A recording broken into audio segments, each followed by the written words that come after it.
Surabaya, a bustling city with over 2,800,000 in population. It is the most crowded city in the entire province of East Java, with 826 people every square kilometers. With over 9.6% of unemployment rate, Surabaya is a very competitive battleground for those who seek for fortune and a better life ahead. Unfortunately, what comes with great pressure and fast pace of life, it highly increases the level of stress, especially to young people. Based on the research from the year of 2021, 1 in 5 people admitted to be suicidal out of 4,010 correspondents. This number is alarming, especially after the pandemic hits. Isolation, poverty, and extreme job loss affected the mental health deeply for most people.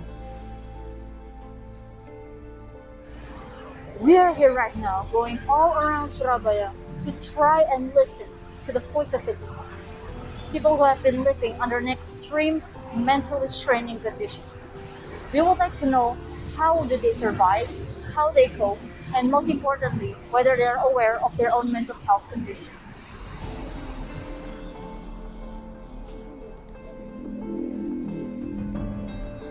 Saya Agus Prastiawan, umur 30, udah berkeluarga, punya anak 2. Kerjaannya? Pekerjaan udah hampir 5 tahun sudah di security. Nama saya Pak Dwiano.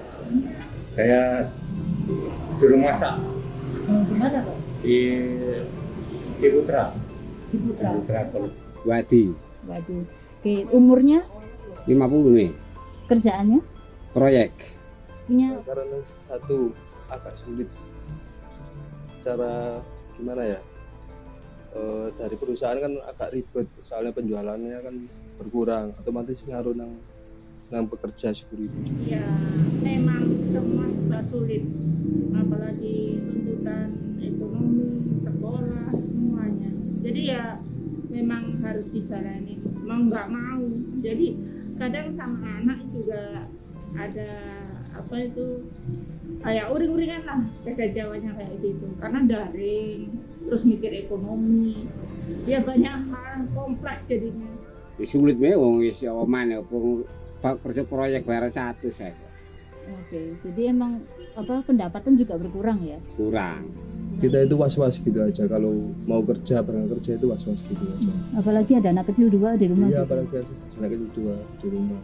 Saya juga takut gitu, Pak. Tapi mau gimana lagi, namanya sudah orang kerja gitu. Ya gimana caranya lah untuk mengatur keuangan itu. Kalau masalah usaha semua harus dijalani, pastilah ada jalan. Maksudnya gimana? Aware itu kayak tahu gitu, pernah dengar apa enggak tentang kesehatan mental? Udah pernah sih, Pak. Cuma mau gimana lagi, Mbak? Udah keadaannya emang kayak gitu. Saya juga nggak bisa berbuat apa-apa.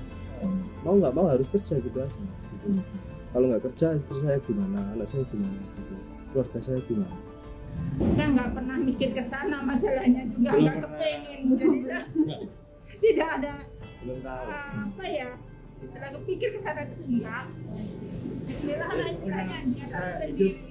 Jalani ya, sabar, disyukuri, ya gitu. Intinya itu aja. Sendiri. Kalau pos keuangan untuk sekolah anak pasti ada. Nah, kalau untuk kesehatan Bapak ada apa enggak untuk keluarga ya, bukan untuk Bapak sendirian aja?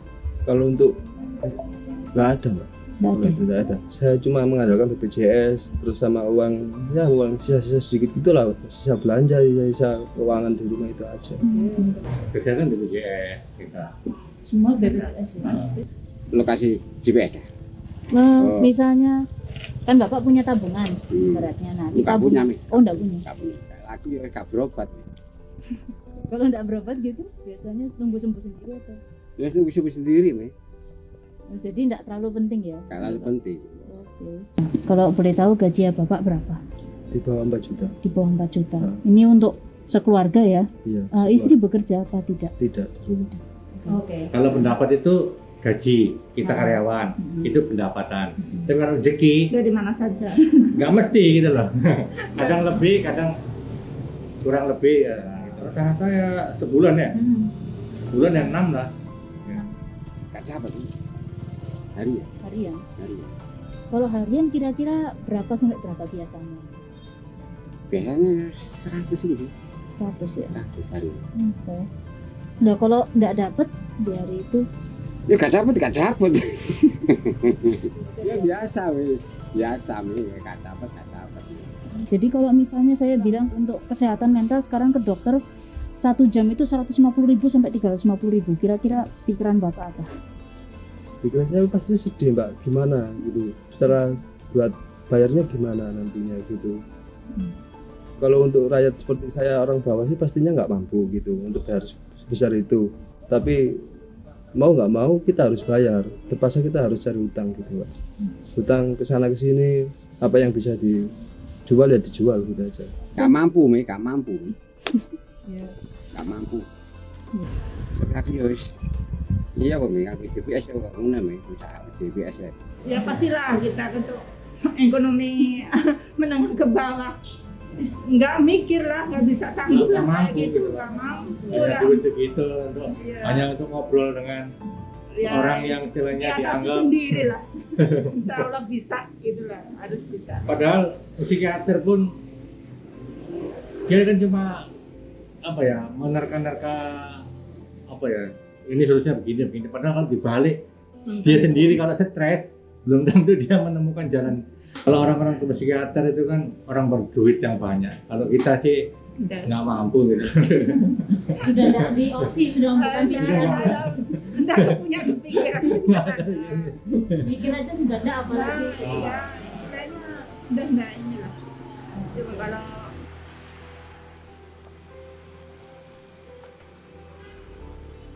Now that we've heard of their stories, we know a little bit deeper about the extent of mental health crisis in Surabaya.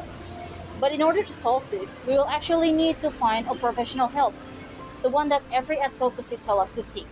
So right now we will actually go to one of the hospitals that serves mental health patients that nestles in the heart of Surabaya.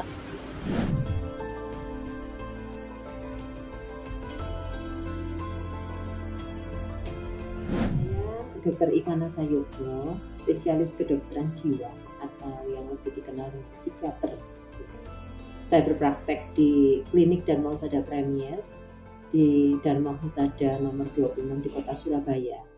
Saya di sini kalau praktek psikiaternya sejak tahun 2012 setelah lulus. Kemudian saya melanjutkan pendidikan mengambil konsultan untuk psikiatri anak dan remaja. Masa pandemi ini menurut saya sih angka kunjungan meningkat ya. Secara khusus mereka-mereka yang memang memiliki gangguan kecemasan. Jadi mereka memang khawatir, takut, apalagi dengan kondisi pandemi yang tidak jelas di awal-awal 2020. Kematian di mana-mana, kehilangan orang-orang yang dikasihi. Jadi itu membuat mereka menjadi cemas, sulit tidur dan akhirnya berkonsultasi. Tidak hanya dewasa, tetapi bagi anak dan remaja juga. Ya, saya melihatnya begitu. Mulai terbuka ya, secara khusus dengan adanya media-media sosial. Mereka ini kan, anak-anak ini kan, atau remaja ini kan seneng ya dengan TikTok, dengan Instagram. Nah itu menurut saya salah satu bagian untuk mengedukasi mereka. Dan kadang-kadang yang mungkin self-diagnose, self-treatment, nah itu yang kan tidak boleh ya begitu ya, harus datang untuk tanyalah, betul nggak sih saya ini depresi, betul nggak sih saya ini bipolar. Kalau saya merawat kesehatan mental sama pentingnya dengan merawat kesehatan fisik, harusnya begitu. Kenapa? Kalau fisik kita sehat, tapi mental kita nggak sehat, apa yang terjadi? Sama aja kan? Fisik kita tidak sehat, tapi mental kita sehat, itu masih lumayan. Dalam arti kepercayaan diri, gitu ya, atau semangat, kepingin berubah, berinisiatif sesuatu masih oke. Tetapi kalau kesehatan mentalnya terganggu, nah ini yang seringkali membuat seluruh kualitas hidup jadi terganggu. Kalau kualitas hidup terganggu, pastinya ya potensi-potensi akademis, pekerjaan hilang sudah. Kalau biaya perkiraan ya di sekitar Surabaya ini biasanya sih sekali konsultasi kepada psikiater itu berkisar antara range-nya 200 sampai 350 lah, sekitar segitu. Range untuk datang ke konsultasi. Itu per jam atau per konsultasinya datang? Tergantung, ada yang memang mereka menetapkan per jam, tapi kalau saya tidak gitu. Jadi maksudnya itu melihat kebutuhan sih, lihat kebutuhan gitu. Medication yang saya tahu kira-kira kalau misalkan 3 macam obat dibutuhkan, beli di apotek luar itu berkisar antara, ini obatnya yang paten, dalam arti ya obat paten, terus lumayan begitu istilahnya, bukan obat-obat yang ini untuk depresi, obat yang ringan, agak bermerek begitu, itu sekitar 500 ribuan untuk 10 hari. Kita bersyukur sih dengan program BPJS ini ya. Bukan hanya penyakit fisik, tapi penyakit mental juga di cover. Jadi secara asuransi sosial ini lumayan, BPJS ini mengcover baik itu rawat jalan maupun rawat inap. Hanya prosedur untuk meminta surat rujukan, nah itu yang masih berjenjang istilahnya begitu. Jadi kalau pasien itu rawat jalan, dia biasanya akan datang membawa surat rujukan. Nah, dari situ kita melayani konsultasi. Kemudian kan mendapat obat. Ada sih beberapa rumah sakit di Indonesia itu dibagi. Rumah sakit tipe C, tipe D, tipe A, tipe B itu ada tipenya. Nah, mereka menyediakan obat karena memang range-nya kecil, mungkin kembali 2 minggu sekali gitu ya. Rata-rata sih paling minimal itu 2 minggu. Tetapi ada beberapa rumah sakit itu yang kembali boleh 1 bulan. Jadi mereka dapat obat 1 bulan. Hanya memang aturan BPJS kita memakai apa namanya e-katalog. E-katalog itu adalah nama-nama obat yang semuanya di cover oleh BPJS. Jadi mereka dapat obat, mereka konsultasi gratis, tapi mereka perlu datang sebulan sekali atau 2 minggu sekali. Penyakit mental, penyakit atau gangguan mental ya, seringkali orang itu salah mempersepsi. Jadi mereka menganggap bahwa aku datang ke psikolog atau datang ke psikiater ini artinya maaf aku gila. Padahal ya bukan. Kan banyak diagnosa untuk penyakit gangguan mental kan lebih dari 100 macam. Ya.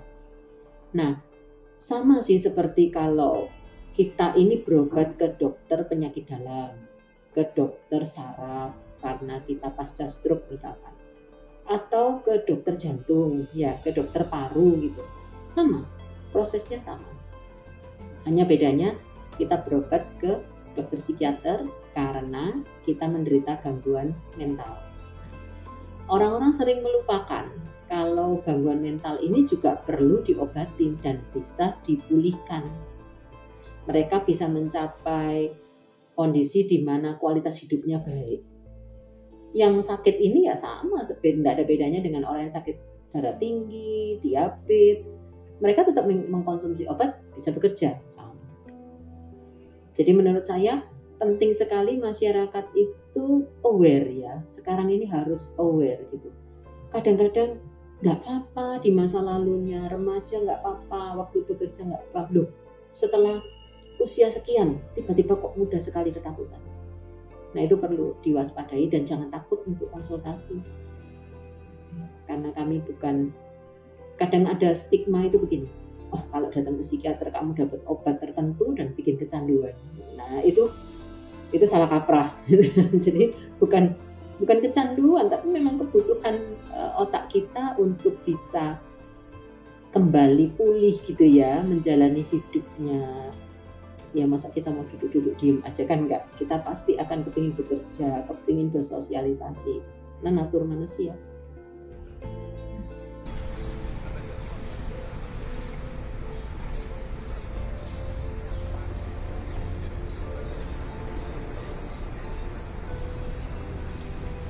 In the end, the solution of this matter is up in our own hands. The state insurance can do so much, and still, not everyone can afford to pay for themselves, let alone their families. It is a dire situation, a call for help, a desperation in the dark. But this is not an unsolvable problem. Social communities, medical professionals, and even the government began to reach out. This is a sign of a better day, a sign of hope, and most certainly a sign of a bigger change.